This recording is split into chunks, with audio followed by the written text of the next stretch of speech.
አንድ ወንድ ግንኙነት ካደረገ በኋላ የመጀመሪያ ዙር ጨርሶ ለሁለተኛ ዙር መቼ ነው ዝግጁ መሆን ያለበት የሚባለውን ጥያቄ ከብዙ ክላይንቶቼ የማገኘው ጥያቄ ነውና ዛሬ እሱን ጥያቄ መልሳለሁ። ታይሙ ሪፍራክተሪ ፔሪድ ይባላል። ይህ ፔሪድ ማለት አንድ ወንድ የዘር ፈሳሽ ካፈሰሰ በኋላ ለሁለተኛ ግንኙነት ዝግጁ የሚሆንበት በፍላጎትም አንጻር በብልት ዝግጁነትም አንጻር ዝግጁ የሚሆንበት ሰዓት ምን ያክል ደቂቃ ይፈጃል? ዳይት፣ ኤክሰርሳይዝ፣ ስትሬስ እና ከምንም ነገር በላይ ደግሞ እድሜ ይወስነዋል ማለት ነው።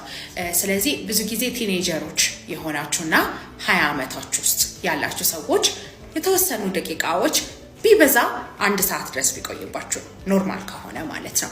30 እና 40 ዓመት ላይ ከሆናችሁ ደግሞ ሚኒመሙ 30 ደቂቃ ነው። ከዛ እስከ ተወሰነ ሰዓታት ሊቆይ ይችላል።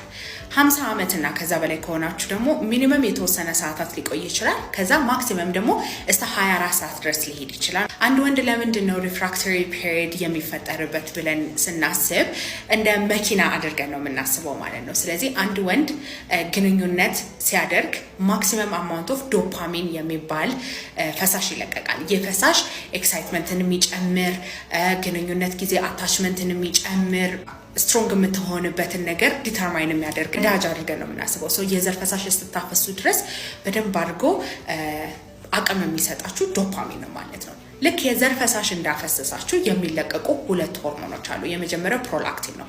ፕሮላክቲን የሚባለው ሆርሞን የዶፓሚን ተቃራኒ ነው።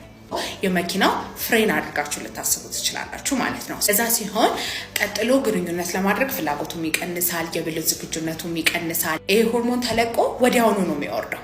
ለትንሽ ጊዜ ለተባለበት ሰዓት ነው የሚቆየው ማለት ነው። አንለስ ኖርማሊ ፕሮላክቲን ሆርሞናችሁ ከፍተኛ ካልሆነ በስተቀር ብዙ ጊዜ ራሱን የሚያረካው ወንድ የዘር ፈሳሽ በፈሰሰ ቁጥር ፕሮላክቲን ይለቀቃል እና የሆነ ጊዜ ላይ ከጭንቅላታችሁ የሚለቀቀው ብቻ ሳይሆን ደማችሁ ውስጥ ያለው የፕሮላክቲን ሌቭል ከፍተኛ ይሆናል። ስለዚህ ሪፍራክተሪ ፔሪዳችሁን እያራዘመባችሁ ይመጣል ማለት ነው። ሁለተኛ ኦክሲቶሲን የሚባለው መኪናው ፓርክ ሊያደርግ ነው ወይም ፓርኪንግ ሞድ ላይ ገባ ማለት ነው። ኦክሲቶሲን ሲለቀቅ ሪላክስ ያደርጋል፣ ሳቲስፋይድ እንዲሆን ነው የሚያደርገው አንድን ወንድ። ከዛ በኋላ እንቅልፍ እንዲለው ነው የሚያደርገው ማለት ነው። ሶ ፕሮላክቲን እና ኦክሲቶሲን ሆርሞን አንድ ላይ ሲለቀቁ አንድ ወንድ ከመጀመሪያ ዙር ቀጥሎ ሁለተኛ ዙር እንዳይደግም ዲዛይን የተደረጉ ነገሮች ናቸው ማለት ነው። ከዛ ውጪ ደግሞ ሪፍራክተሪ ፔሪድን ሊያስረዝሙ የሚችሉ ነገሮች የእንቅርት ሆርሞን ወይም ታይሮይድ ሆርሞን በጣም ዝቅተኛ ከሆነ እና ቴስቴስትሮን ሆርሞን በጣም ዝቅተኛ ከሆነ ሪፍራክተሪ ፔሪድን ረዘም ሊያደርጉት ይችላሉ። ሪፍራክተሪ ፔሪድ በእድሜያችሁ ትክክለኛ የተባለውን ወይም ቅድም ያልኩትን አይነት ደረጃ ካልሆነ መታችሁ ሆርሞናችሁን ቼክ አስደርጉ። ላይፍ ስታይሎቹ ላይ ደግሞ ቼንጅ ማድረግ ያለባችሁ ነገሮች አሉ።